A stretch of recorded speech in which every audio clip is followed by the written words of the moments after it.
Every time you and I stand in front of Allah, it's not just because we worship Allah. It's not just because we only believe in one God. That is also an acknowledgement that we fear no one but Allah, that we bow before no one but Allah, that we humble ourselves before no one but Allah. When every salah is a reminder that there is nothing else, no political circumstance, no rhetoric, no media, there is no bias against this, no crimes that are taking place, that will instill the fear of anyone other than Allah in our hearts. That is an acknowledgement every time you and I stand in prayer. فَلَا تَخَافُوهُمْ وَخَافُونِي إِن كُنتُم مُؤْمِنِينَ وَلَا يَحْزُنْكَ الَّذِينَ يُسَارِعُونَ فِي الْكُفْرِ. Allah is not done.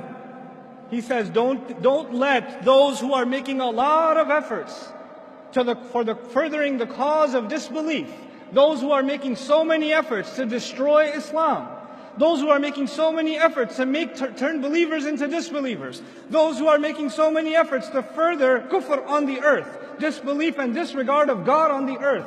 They make a lot of efforts. They have a lot of money. They have a lot of resources. They have a lot of tools. Don't let all of their efforts ever worry you. لا يحزنك الذين يسارعون في الكفر. This is a principle of the Quran. We have forgotten this principle. Ustad Nouman, have you seen what they're doing on this website? Do you know this video that they made? Do you know what they said on CNN? Do you know what they said on Fox? Why don't you just recite لا يحزنك الذين يسارعون في الكفر? Don't let their efforts and their schemes and their propaganda ever worry you. إِنَّمَا نُمْلِي لَهُمْ لِيَزْدَادُوا إِثْمًا. We're only إِنَّهُمْ لَن يَضُرُّوا اللَّهَ شَيْئًا. I love this part. إِنَّهُمْ لَن يَضُرُّوا اللَّهَ شَيْئًا. They, no doubt about it, can't harm Allah at all. I'm baffled by this statement. Allah said, don't worry about their schemes and their plans and their plots and their propaganda. They can't harm who at all? They can't harm Allah at all. I'm not worried about them harming Allah. I was actually kind of worried about them harming me. So I was expecting Allah will say, don't worry about their schemes. They won't harm you. But Allah says what instead? Don't worry about their schemes. They can't harm Allah. Why is that? Because Allah is our protection.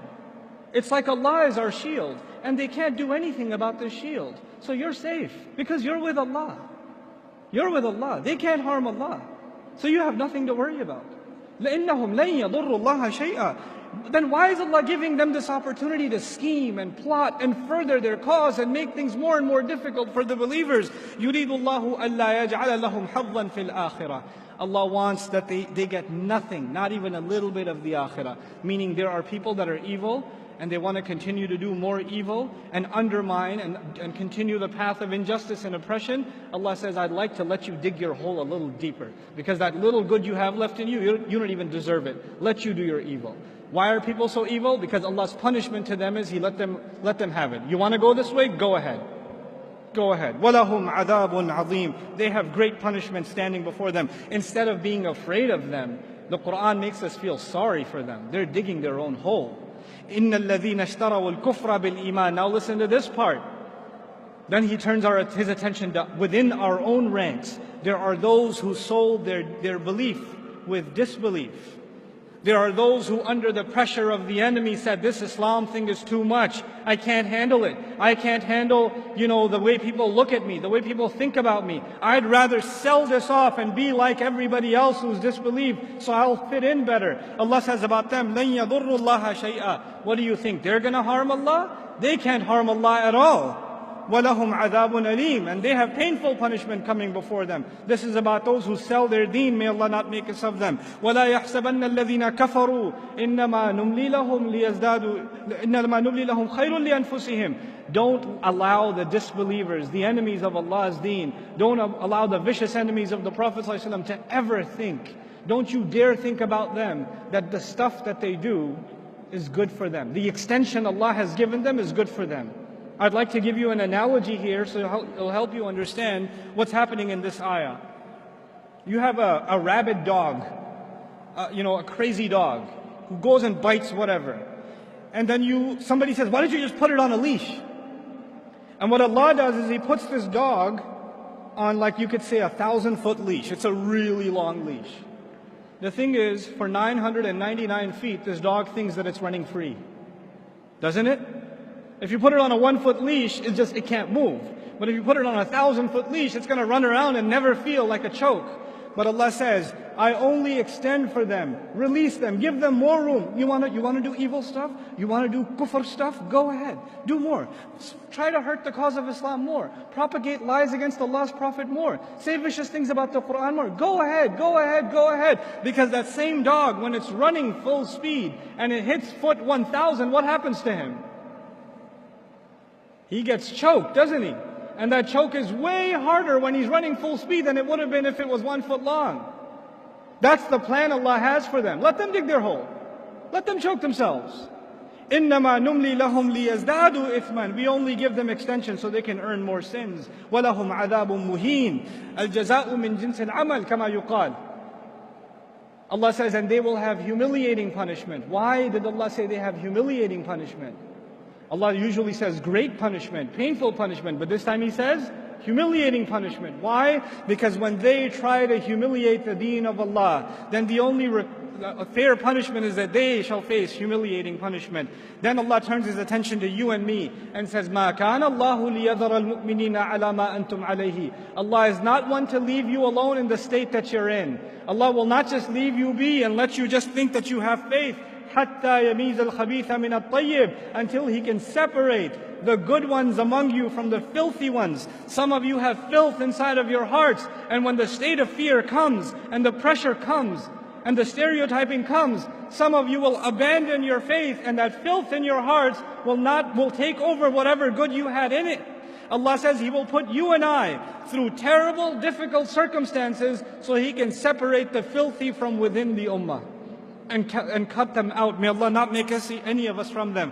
وَمَا كَانَ اللَّهُ لِيُطْلِعَكُمْ عَلَى الْغَيْبِ. And Allah will never be one to inform you of the unseen. People come to the shaykh, the imam, the scholar. They come to, what do you think? When is all this fitna going to end? When are things going to get better? Allah says, Allah is not one to inform you of the unseen.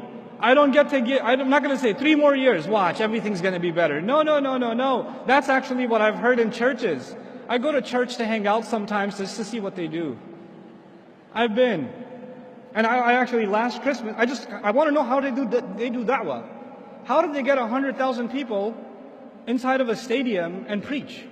So I went to listen. Well, what do these guys do? And they're like, this year is going to be a great year for you. The Lord's going to take care of everything.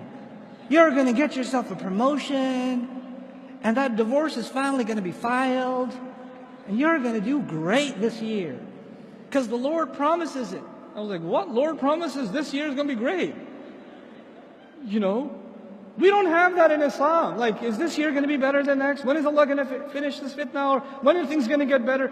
Allah told us very clearly, so we're not deluded and we don't even ask that question. Allah will never be one to tell you what's going to happen in the unseen. And the future of the ummah is in the unseen. وَلَكِنَّ اللَّهَ يَجْتَبِي مِن رُسُلِهِ مَن يَشَاءُ. However, Allah does select from His messengers whoever He wants. Meaning Allah chose His messenger and decided to tell him what you need to know. Focus on what Allah told you and not what Allah did not tell you.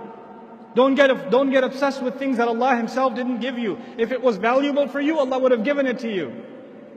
So don't be so obsessive compulsive about unnecessary details. فَآمِنُوا بِاللَّهِ وَرُسُلِهِ وَإِن تُؤْمِنُوا وَتَتَّقُوا فَلَكُمْ أَجْرٌ عَظِيمٌ. Then just believe in Allah and His Messenger. And if you can continue to believe and continue to be fearful only of Allah, then you will have great punishment, great reward rather. What else do you want? Just have faith and be fearful of Allah. In the most toughest of times, Allah is telling you that's the only 2 things you're going to need. Everything else will work itself out. Don't focus on the problem. وَلَا يَحْسَبَنَّ. And finally, the advice to you and to me. This is the last thing I'm sharing with you, I promise. وَلَا يَحْسَبَنَّ الَّذِينَ يَبْخَلُونَ بِمَا آتَاهُمُ اللَّهُ.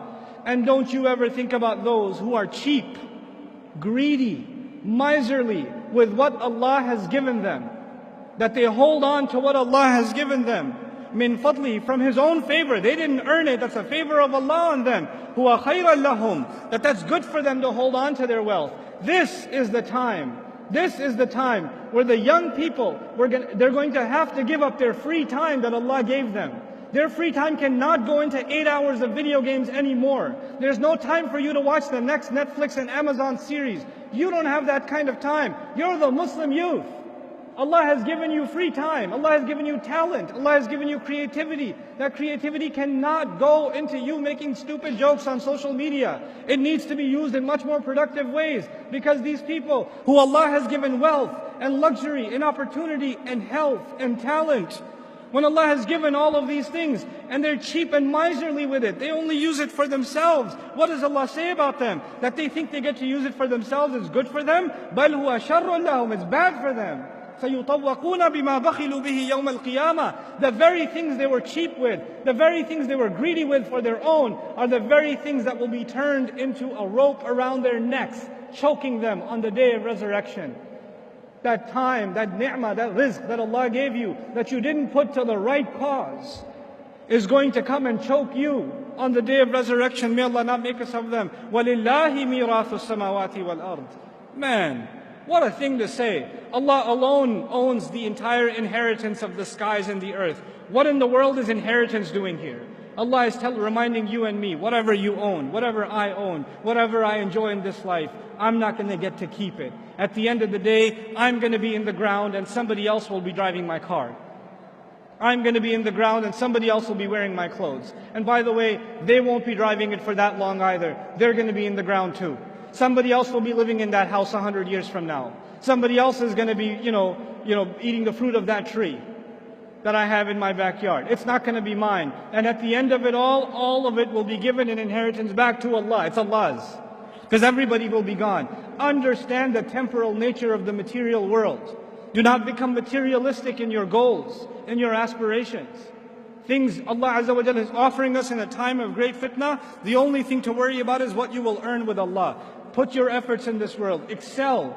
Do your very best. But then again, if that's all you want to do for this life, then that is what is exactly choking you. It's going to choke you. It's going to destroy you. Our deen is so beautiful, such a balance between what we want in the next life and what we get in this life. It merges the two of them. We're not just people of akhirah and we're not just people of dunya. We're people of Rabbana atina fid dunya hasana wa fil akhirati hasana. وَقِنَا عَذَابَ النَّارِ. And so Allah Azza wa Jalla concludes, as I conclude in this passage, وَاللَّهُ بِمَا تَعْمَلُونَ خَبِيرٌ. And Allah has full news and full account and a full perspective on everything that you're doing. And that's a comment to the ummah. I know what you're doing. I know what you're doing when you've been hit with injury. I know whether or not you are becoming people of Jannah. I sincerely remind myself and I remind all of you that this Quran is a living document. It's a living book. It will inspire, it will empower, sometimes it will scare, sometimes it will set you straight and calibrate you. It is not a drug, like in modern philosophy, religion is the opiate of the masses. So you turn to religion to feel better about yourself. Yes, the book of Allah will make you feel better about yourself, but sometimes you just need to get a slap in the face and get set out straight. And the book of Allah will give you that too. It'll give you what you need, because Allah is your Rabb. He's your master. He doesn't have to cater His message to what might make you feel better. He'll cater the message to what you need, what your heart needs. And this time Allah is basically telling the ummah, in the middle of this crisis, grow a spine, get strong. Don't be afraid of anybody else. Prove yourself to Allah, and none of the efforts you do will go unacknowledged. May Allah Azza wa Jal make us a courageous ummah and make the young people that are no doubt going through trials that I as a youth in America did not go through. Their trials are much harder than mine were. May Allah Azza wa Jal make them a source of confidence and a revival of this faith for the ummah around the world, really around the world. I make so much dua for the youth in America, the Muslim youth in America, that they are the light by which there will be nur spreading all over this ummah. And so many of them are sitting in this audience. My du'as are with you, my prayers are with you. I'm so very proud of you. So what if you've made mistakes in the past? So what if you haven't realized your potential in the past? That's okay. You're still breathing, which means Allah still has hope in you. If you were a lost cause, you wouldn't be breathing anymore. The fact that Allah has given you life is because Allah expects things from you. It's a new day, it's a new beginning, and let us prove ourselves before Allah Azza wa Jal and show Him what goodness we can bring into this world. Barakallahu li wa lakum. Assalamu alaikum wa rahmatullahi wa barakatuh.